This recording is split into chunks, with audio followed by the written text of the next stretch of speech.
What would you do if you didn't have anyone you could trust to watch your child in an emergency?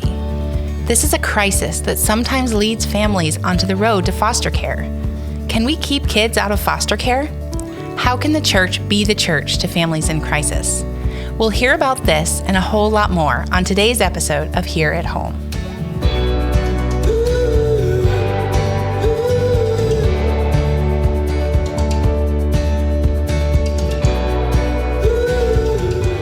Welcome to the Here at Home podcast, a podcast about the people here at McGregor, their stories, their ministry, and their love for Jesus.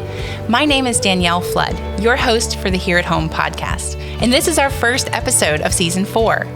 Joining me on today's podcast is Megan Rose, CEO of Better Together and member of McGregor for 15 years. So glad to have you on the Here at Home podcast. Thank you so much for having me. This is exciting. It is, yes. Not only do we get to hang out, but talk about how God is working in your life. And I am excited to get to know you more and hear about your passion for supporting families. So why don't you start by telling us about your family? So I am a mom of 4. My oldest is 8, and I have 3 beautiful girls, 6, 4, and 2. And there's never a dull moment in our home right now. I believe it. Yeah. Oh, man. And yeah, how do you brush your hair in the morning? I don't even know. Sometimes it doesn't happen. And then I'm married to my husband, Mason, and this year we'll be celebrating 10 years. Yay. And just incredible kind of looking back, just everything God has just done in our lives and our family. And we're just incredibly blessed. Yeah. So why don't you walk us through a little of your growing up, coming to McGregor, maybe your testimony until then? All right. So where do I start? Well, I'll start when I was actually little, because that really motivated and started what would be Better Together down the road. So my parents growing up, both weren't Christians. They really struggled. Life was hard. And I remember that vividly, and I felt that as a kid. And my dad had an injury at his job, and that led to an addiction to opiates, which led to drinking, which led to my dad coming home really drunk and really angry one night. And I vividly remember him cornering my mom in the kitchen with a shotgun. And I put myself in between my mom and my dad and just begged him to stop with a baseball bat. And I remember in that moment, my dad's just eyes filled up with tears. He ended up passing out on the couch with his gun. And my mom knew in that moment it was no longer safe and she needed to leave. But she had 3 young kids under the age of 6, and she couldn't do it alone. Wait, you were 6 years old? I was 6. Oh my gosh.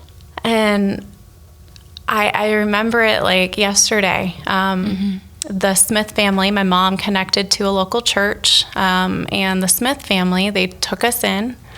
Mom picked us up after my school play. I was Cinderella, and she said, hey, we're going to be leaving Daddy for a little while. And so we stayed with the Smith family until we could relocate to Southwest Florida, and we got connected to a church down there that my grandma went to, and they got us into counseling immediately. Yeah. And then my dad ended up going to prison just for his addiction to drugs. And so I got to see firsthand just grace in a really big way, just seeing how the church really wrapped around my dad. Even when he went to prison, they really mentored him, supported him. When he got out of prison, they helped him find a job. They helped him get into a halfway house. They helped us get counseling as a family. Yeah. And my parents ended up getting remarried.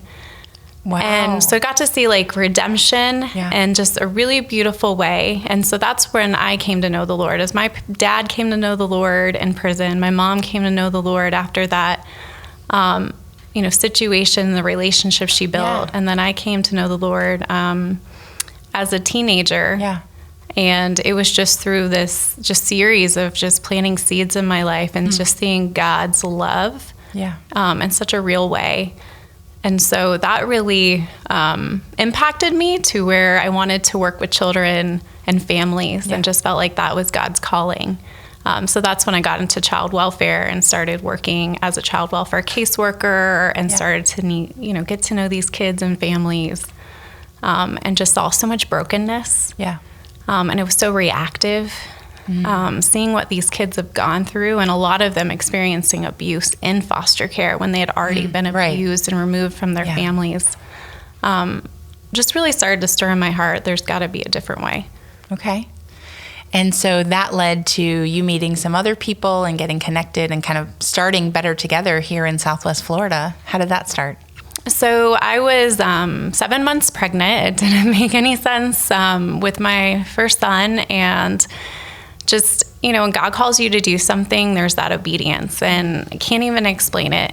It was just kind of a thought, an idea. And we were both just like, I don't know, this feels like a little crazy. And then we both woke up the next morning and my husband looked at me and we were just like, we just need to do this. Yeah. And so just started the ministry, didn't really know, what I was not a fundraiser. I was not, I had, experience and passion, and I was still really young and just, had this idea. And really believe like the church is the solution. The church is the answer, that God's people can really come alongside these families upstream and help families before it gets to the point where foster care is needed. And so it started with me actually meeting moms in parking lots, and I would connect with these homeless moms, and I was like, I can help care for your child short term and help you, navigate the situation. So I remember coming home multiple times and I'd call Mason and I'd be like, hey, there's, I need help carrying in a few things into the house. And, they're kids asleep. And, going to the hospital, meeting parents who need surgery with Brady as a newborn, just kind of tucked in my baby carrier. And, it's just been this beautiful ministry, and I'm just always amazed on how God just continues to provide, the volunteers, just the relationships, how it's grown just out of obedience and faith in Him. Yeah. So what year was that when you kind of just got started? 2015. Okay. And then you're making connections in the community. I know you've, built Better Together up from there to enter a number of counties and provide these services. What services do you provide, like locally and around the state? And so we started here, and now we're in, I think it's like 27 counties across Florida. It's just amazing. Like, it started with a really small amount of seed money. We're all privately funded, and now we have over a $10 million budget this year. That's fantastic. And God is just like opening up doors and relationships. We've seen churches really, there's the willingness and volunteers, all these different markets where there's just so much need. And so our families ministry, which is caring for children short-term, mentoring families, that's just in Florida. But our jobs ministry, which I started in 2016, now is in 14 different states. So just equipping churches to start a jobs ministry, because just like my dad, when he lost his job, like things spiraled to a really bad place. And then the importance of when my dad got out of prison, being able to find a job in a society that doesn't, welcome second chances. That job just brought healing to our family. It helped keep my dad sober. It helped us move forward. It gave him structure. And so giving the church a roadmap on how to create a ministry that focuses on jobs and building relationships with people in the community that are looking for employment, but also, an opportunity to be able to share the gospel. Right. And reach people that wouldn't necessarily come to church on a Sunday morning. It's true. And I know I've been, part of your ministry and connected to it, seeing that sometimes the crisis comes out of an, lack of job situation or lack of home, lack of finances. And we all know Southwest Florida is really hard. A place to live, place to find, stable housing for low income or whatever, whoever has it. I feel like so many families are one failed job away from being out, Yeah, it's really amazing. I mean, families don't have any savings. They don't know what they don't know. They're mimicking what they learned from their parents, or Right. they just don't know how to connect the dots in crisis. Yeah. And so being able to meet with them where they're at and be able to give them guidance, and then from the jobs piece, being able to help them with their resume, build up their confidence, help them figure out the logistics.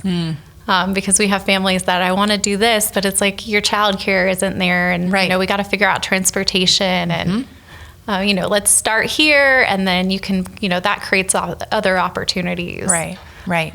And just God, work is a big part of God's plan for mankind. And God, He designed work. And so just work is such a, I think, critical piece and undervalued in society. But we see when we get families working, like a lot of really good things happen, Right. and you see a lot of flourishing in their lives. The dignity of providing for yourself, I think, is something that cannot be overstated. Being able to meet some of those needs, knowing that God gives us the opportunities, but work has that inherent dignity is, something we see all over. But we just had a mom reach out to us, and we hosted her son, and she was like, I am just employee of the month. I never even thought I would ever be employee of the month. And she was so excited. Yeah. And it was just something she just even never envisioned. But just so like having that, just that, how proud she was and that smile. And it was really exciting to see like how far she's come, and just, we planted a seed in her life when we had this relationship, but then, God just used that and used others to just continue to plant seeds in her life, and little steps led to bigger steps. And yeah. So we've got the job ministries, second chances. You're mentoring moms and families and helping them kind of walk that path. What does your hosting ministry look like kind of day in and day out? So what I love about the hosting ministry is it's something you can do as an entire family. There's not a lot of opportunities where you can literally bring the mission field to your dining room table. From my own experience with the kids that we've had in our home, it's, taught our kids empathy, compassion, and love. It's grown us in our marriage, because we are opening up our lives to families that are messy and it's difficult. And so we're in that together as a family. And, sometimes things don't work the way we, plan, but it's just the obedience of saying yes to what God's called us to do, and trusting Him in the seen and the unseen, and being able to pray for this family together. Yeah. And just being able to have some of these conversations with our kids too. My son, one of the kids that we had in our home last, mom and dad got arrested for stealing food. And they had no priors. And when they got to jail, they asked them if they had anybody to pick up their two little kids, and they had nobody to call. So the Department of Children and Families was called. Wow. And they connected them to Better Together. Yep. I was on call. It was 2:00 in the morning. So I'm like, just send them to my house. Yeah. And my son in the morning, he has these dinosaurs that he really loves, and he does not like to share them with his sisters. And the little boy was a little scared, and I told the kids, hey, we have some visitors, they're in the living room, they're a little nervous. And he went over to him, and he gave him his dinosaur, and he gave him a big hug, and he's like, you're safe here. And I'm just like, yeah, it's just my mama heart. And then we kind of talked, because we went grocery shopping. We filled their pantries once they were able to get out, and helped them put together a budget, and prayed for them. But my son couldn't understand that there's families in our community that didn't have food. Right. And it was so eye-opening. And he just, he's like, we just had this amazing conversation, and it just opened up the door for something that, grew us as a family. And to be able to help my son kind of be able to have more, compassion and empathy towards the kids at his school. And sure, because you never know. Yeah, you never know. The statistics say that 40% of the students in our school are undernourished or don't have food security, and they're eating at school and then maybe not again, I do want to tell you a story because we were hosting a child with Better Together, and I went to pick them up from school. Traffic was late, so then dinner was going to be late, and I was apologizing to Nate. And I said, I feel like whenever we host, something goes wrong, and like it's inconvenient for you. And he stopped me and he's like, hold on, inconvenient for who? And I'm like, well, you and the kids. I'm trying to, get this done or that done, or we're late. And he said, I don't mind it being inconvenient for us. Think about, the conveniences that you're offering to that family. And it was good because, you lose track, but. Yeah. And then the kids piped up and they're like, yeah, Mom, we're great. We'll just eat on the kitchen table or whatever. They were just stoked about whatever was happening, thrilled to have someone to love on in the home. And they get it and they want to serve, and we do get to serve together. So it's really cool. But I had to double check my priorities and make sure yes, we had obeyed and, we're trying to obey the Lord in this calling. But yeah, it's not about our convenience. It's really about loving on the people God puts in our lives. And I wonder, because sometimes it's so easy to get insulated in a church where we don't have people who are really needing us. We don't have the lost in a parking lot asking us to watch their children or to help mentor or to build a budget. But through Better Together, anyone in the church can. We can reach out. And I think that's the beautiful piece. The hosting's very short term. It's not this really long commitment. It's easy to get plugged in, and then we're connecting. I always kind of joke we're like the Uber. We're connecting the helpers in the church to those that are hurting. But then you have our team kind of helping people every step of the way. Yeah. And it's just amazing. The little things are the big things for these families.